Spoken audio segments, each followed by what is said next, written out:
Salut, je suis Flavien Kwacha et je te souhaite la bienvenue sur Flavien Décortique, la chaîne où nous parlons de ce que nous maîtrisons et nous faisons ce que nous disons pour obtenir des résultats concrets sur le terrain. Aujourd'hui, je vais te parler d'aviculture, notamment d'élevage de poulets de chair. J'aimerais t'apporter en fait 3 éléments dans le cadre de ce métier. Tout d'abord, confirmer ou infirmer des vérités établies qui t'auraient été dites par ton réseau. Deuxièmement, te parler des contraintes du domaine si jamais tu souhaites te lancer. Et enfin, t'apporter mes 2 conseils pour que ton initiative, notamment dans l'aviculture, soit à coup sûr un succès. En ce qui concerne les vérités établies, beaucoup de personnes m'ont posé la question, et certainement toi peut-être, sur le taux de rentabilité d'un élevage de poulets de chair. Est-ce que les taux qui sont donnés dans les vidéos sur Internet sont vrais sur le terrain? Ce que j'ai envie de dire, dans un élevage conventionnel, sur le plan théorique, on prend 45 jours pour élever des poulets de chair. Dans le cas du Cameroun, où je me trouve, si tu commandes des poussins que tu vas élever ensuite, qui te coûtent entre 500 et 700 en fonction de l'affluence sur le marché, tu prends à peu près entre 6 et 8 semaines après confirmation et paiement de la commande pour recevoir les poussins. Donc, tu as déjà perdu 6 à 8 semaines entre le moment où tu as confirmé ta commande et le moment où tu commences ton élevage. Cette période-là doit être rajoutée aux 45 jours d'élevage. Une fois que les 45 jours d'élevage qui te permettent d'obtenir des poulets entre 1,8 et 2 kg de gabarit sont obtenus, il faut maintenant les vendre. Pour un petit élevage, entre 500, 1000, voire 1500 sujets, tu vas pouvoir les vendre à des grossistes qui, eux, te les prendront entre 2000 et 2200 francs le poulet à la sortie de ta ferme. C'est déjà intéressant. Souvent, il revient à de nombreuses personnes de dire « Imaginez si vous faites un élevage de 10 000 poulets de chair avec 500 francs de marge par poulet. » Ce calcul, pour moi, est purement théorique et j'aimerais attirer ton attention là-dessus parce que si jamais tu t'engages à faire un élevage de 10 000 poulets de chair, tu ne pourras pas vendre uniquement qu'aux grossistes. Ils ne prendront pas cette quantité parce qu'ils ont également un marché, ils doivent écouler sur le marché avant de venir en reprendre.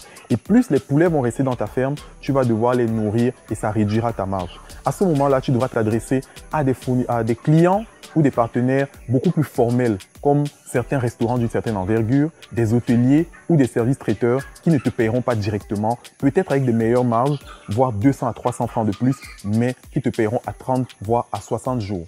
Donc ça, c'est le premier élément. 23, 50, 75%, peu importe le taux de rentabilité qui t'a été communiqué, c'est bien, mais tiens compte que dans notre contexte, 45 jours d'élevage de poulet de chair, ça revient en fait à 6 mois. Je te dirai dans la suite comment est-ce que tu peux apporter une solution à cela. La deuxième question qui m'a souvent été posée, est-ce que nous avons tout au Cameroun pour faire de l'élevage de poulet de chair? Je dis oui, nous avons tout au Cameroun. Donc sur ce plan-là, il ne faut pas t'inquiéter du tout. Et la troisième question qui m'a souvent été posée, est-ce que c'est facile de mener un élevage de poulet de chair? J'ai envie de dire que c'est facile, mais il est important que tu te fasses accompagner par des personnes qui maîtrisent déjà le domaine parce que c'est un métier comme tous les autres qui a ses spécificités et il faut prendre du temps pour les maîtriser. Maintenant, venons-en au deuxième objet de cette vidéo d'aujourd'hui, notamment les contraintes. Je rebondis rapidement sur la troisième question en disant, pour moi, la première contrainte, c'est d'avoir les éléments techniques qui demandent de pouvoir mener cet élevage-là, notamment d'abord le bâtiment d'élevage. Le bâtiment respecte certains standards, certaines normes. Pas faire des standards pour les standards, mais parce que l'environnement dans lequel vont vivre les poulets que tu vas élever exige une certaine spécificité. C'est important, par exemple, d'avoir un bâtiment qui permette une aération régulière, qui ait un bon éclairage et qui soit adapté, par exemple, pour la période de chauffage, la première période pendant laquelle les poulets de chair sont soumis à une température d'environ 40 à 42 degrés. Pour pouvoir grandir convenablement. Donc ça, c'est le premier élément, la technique dans la construction de ton bâtiment. Deuxièmement, la technique dans l'élevage, dans l'itinéraire de production. Pour moi, les volaillers ou les techniciens que tu emploies, c'est important que ce soit des personnes qui aient une certaine expérience.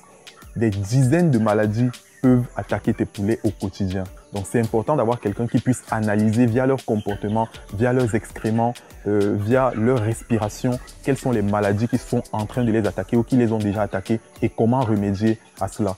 Et enfin, le troisième élément, c'est le marché. Parce qu'après avoir élevé des poulets de chair, il faut les vendre.